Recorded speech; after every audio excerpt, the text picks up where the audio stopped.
கர்த்தரும் இரட்சகருமாகிய இயேசு கிறிஸ்துவின் நாமத்தினாலே யாவருக்கும் வாழ்த்தலை தெரிவித்துக் கொள்கிறேன்.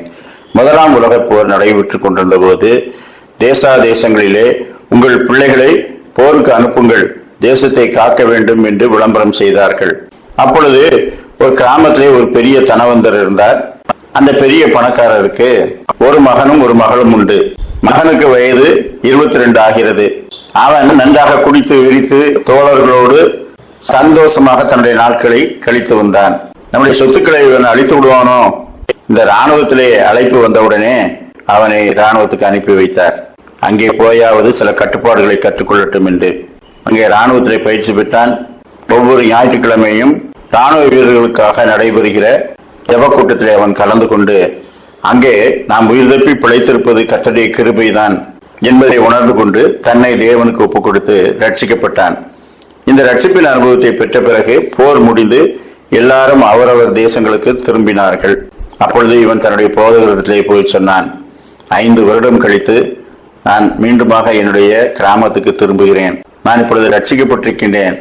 ஆனால் அங்கே போனதும் மீண்டும் பழைய வாழ்க்கைக்கு வந்து விடுவேனோ என்று பயமாக இருக்கிறது. இப்பொழுது 27 வயதுதான் ஆகிறது. இன்னும் நான் கடந்து செல்ல வேண்டிய காலங்கள் இருக்கிறது. அவற்றிலெல்லாம் எப்படி பரிசுத்தமாய் வாழ முடியும்? எனவே என்ன செய்வது என்று சொல்லி கேட்டான். அப்பொழுது அவர் சொன்னார், நீ பார்க்கிறவர்களிடத்திலெல்லாம் நான் ரட்சிக்கப்பட்டு விட்டேன் என்று சொல்லு, அதுவே உனக்கு பெரிய பாதுகாப்பாக இருக்கும் என்று சொன்னார். அப்படியே அவன் தன்னுடைய கிராமத்துக்கு சென்றான். அங்கே அவனுடைய தகப்பனார் அவனை வரவேற்று அவனுடைய தன்னுடைய சொத்துக்களை எல்லாம் பாதுகாக்கும் பொறுப்பை ஒப்படைத்தார். அப்பொழுது அவனோடு முன்பு பாவத்திலே ஈடுபட்ட ஒரு ஸ்திரீ அவனை சந்திக்க வந்தாள். முன்பு நாம திருமணம் செய்யக்கூட நிச்சயித்திருந்தோம். ஆனால் நீ மிலிட்டரிக்கு போனதுனால நான் வேறொருவனை திருமணம் செய்து கொண்டேன்.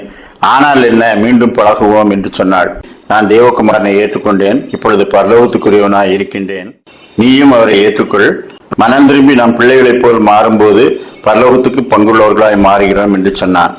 சரி சரி, நானும் ஏற்றுக்கொள்கிறேன் என்று வார்த்தைகளை சொல்லிவிட்டு அதன் பிறகு அவனை சந்திக்கவே இல்லை.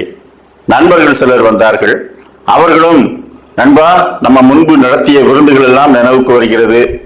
இப்பொழுது நீ மிலிட்டரி பயிற்சி வேற எடுத்துட்டு வந்திருக்கிற, எனவே இன்னும் சிறப்பாக கொண்டாடுவோம் என்று சொன்னார்கள். நான் இயேசு கிறிஸ்துவை ஏற்றுக்கொண்டு விட்டேன். அவர் எனக்கு தருகிற அந்த சந்தோஷத்தை நீங்களும் பெற்றுக்கொள்ளுங்கள், மனம் திரும்பி அவரை பற்றிக் கொள்ளுங்கள் என்று சொன்னான். அவர்களும் ஓகே ஓகே, நன்றாக இரு என்று சொல்லிவிட்டு போனவர்கள் திரும்பி அந்த பக்கமே வரவில்லை. இப்படியாக இவன் ரட்சிக்கப்பட்டான் என்று தெரிந்தவுடனே துன்மார்க்க கூட்டம் எதுவும் அவன் கிட்டத்திலேயே வரவில்லை. அப்பொழுது இவன் தனிமையை உணர்ந்தான். ஆனால் தேவாலயத்திலிருந்து அநேக விசுவாசிகள் வந்து, உங்களுடைய சாட்சிகளை நீங்கள் எல்லாருக்கும் முன்பாக சொல்லுங்கள், ஒரு பெரிய தனவந்தரின் குடும்பத்திலே இருந்து ஒருவர் கர்த்தரை ஏற்றுக்கொண்டார் என்று கேட்கும்போது அநேகர் மனம் திரும்புவார்கள், எனவே அதை சொல்லுங்கள் என்று சொல்லி திருச்சபையாக அவரை அழைத்து சென்று அநேக நண்பர்களும் விசுவாசிகளும் அவருக்கு கிடைத்தார்கள். அப்பொழுது அவர் சொன்னார், தேவகுமாரனோடு நாம் ஐக்கியமாய் இருக்கும்போது அவரோடு ஐக்கியமாய் இருக்கிற அநேகரோடும் ஐக்கியமாய் இருப்போம். அப்படியானால் தேவகுமாரனை நாம் அறிக்கையிடும் போது எவ்வளவு மாற்றங்கள் நடைபெறுகிறது என்பதை அவன் சாட்சியாக பல இடங்களிலே சொல்லி வந்தான். ரோமர் 10:9 என்னவென்றால், கர்த்தராகிய இயேசுவை நீ உன் வாயினாலே அறிக்கையிட்டு தேவன் அவரை மரித்தோரிலிருந்து எழுப்பினார் என்று உன் இருதயத்திலே விசுவாசித்தால் ரட்சிக்கப்படுவாய். நீதி உண்டாக இருதயத்திலே விசுவாசிக்கப்படும், ரட்சிப்பு உண்டாக வாயினாலே அறிக்கை பண்ணப்படும். நம்முடைய சாட்சி அநேகரை கர்த்தருக்கு நேராய் திருப்பிக் கொள்ளும். எனவே அவருக்கு ஒப்புக் கொடுப்போம். அப்படிப்பட்ட நல்ல சிந்தனைகளை கர்த்தர் தாமே இந்த நாளிலும் நமக்கு தந்தருள்வாராக. ஆமேன்.